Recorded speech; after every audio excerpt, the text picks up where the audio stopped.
ASEAN agenda should support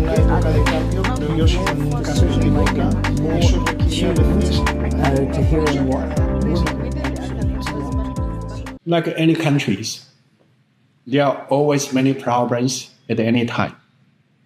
Chinese economy certainly has some problem, but European, US economies also have many problems. And the way to overcome the problems is development. Because if you develop, you generate more resources and allow you to have more capacity to handle the problems. And so to see the future of China, I think the most important thing is that to look at how many problems you have, is to look at how many opportunities for you to further grow. And if you want to have development, growth, certainly you need to raise the productivities continuously by technological innovation, industrial upgradings. And I think that China has many opportunities with our technological innovation, industrial upgradings, because China is still a middle-income country. And we can further improve our technology and also our industries. And not only so, luckily, China is a large economy with large population, large talents. And in the fourth industrial revolution, China standing on the same starting line with any other country. China also has the most complete ecosystem for manufacturing. And with those three advantages, I think that China will be very innovative in coming years. And so I think that China will be able to maintain 5 to 6% growth continuously in the coming decades. And China will continue to contribute at least 30% of the global growth anyway in the coming decades. And it's an opportunity for China. It should be an opportunity for every country in the world. Because in terms of in the catching up stages, very similar. In the late 19th century, early 20th century, when the US was on the process of catching up UK's, the pattern of growth in the US was very similar to the pattern of growth in China today. Similarly, when Japan was on the catching up process, you can see a similar pattern of the development. At that time, certainly, on the one hand, they developed their economy according to their competitive advantages and also with the facilitation of the state. So their product can turn from the latent competitive advantages into the actual competitive advantages and they export those kind of products to the rest of the world. At the same time, that allow them to enjoy the economy scales and to be competitive. They can accumulate capitals, they can upgrade their industries, and turn those kind of process into a continuous dynamic economic growth. And so in the process, you always need to have entrepreneurial spirit, and that depends on the market institution. But at the same time, you also need to have a facilitation government to enable these changes. I think this pattern is common to all the countries in the world in the catching up stages. And to a large extent, also any country, if they want to maintain their continual growth, even they are in the high income stage, advanced stages, they also need to have those kind of two institutions. So this, I think, is common to every country, including China. China has no intention for conflicts because, as I said, China's development without our competitive advantages. Second, we have competitive advantages. Certainly, we will develop those kind of sectors. We will rely on our domestic market and also international markets.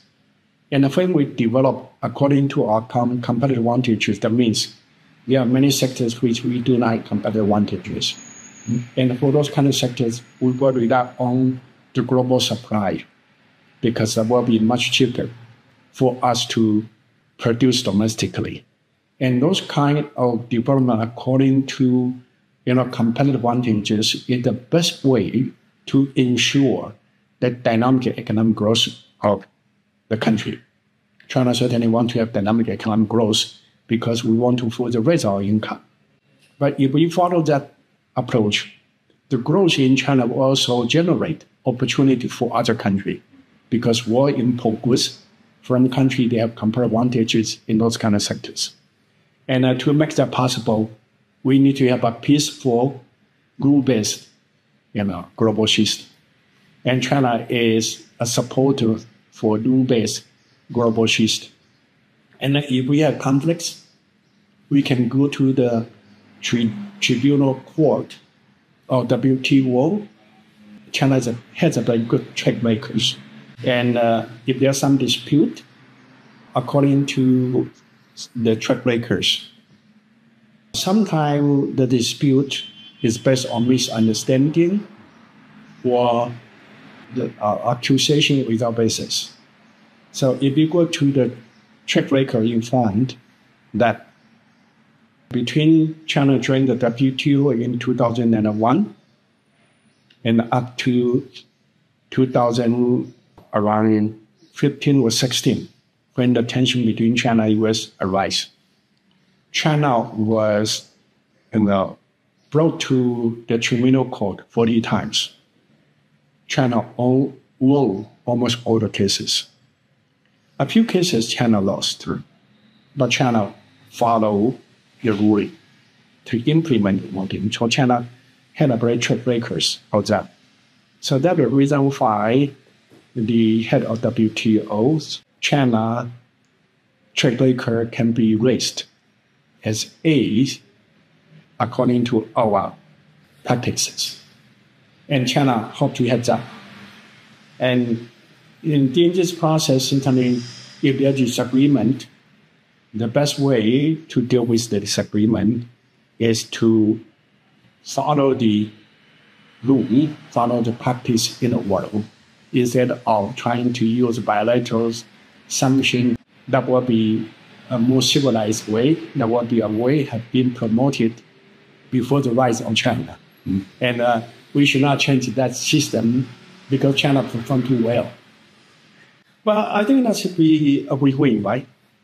So certainly now in certain sectors, we are ahead and we can try to utilize our capacities to benefit our companies, but also benefit other economies.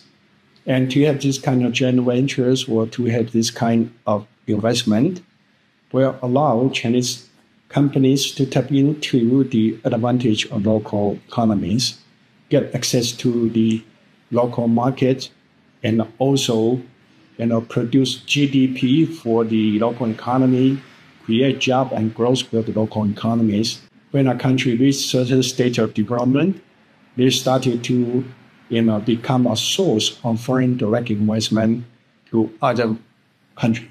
Because we see a lot of cross investment among the developed countries, but we also see a lot of foreign direct investment from high income country to low income country.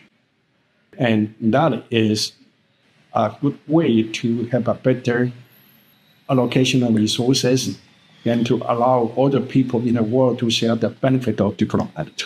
Well, China is very honestly follow all the agreement of the climate change.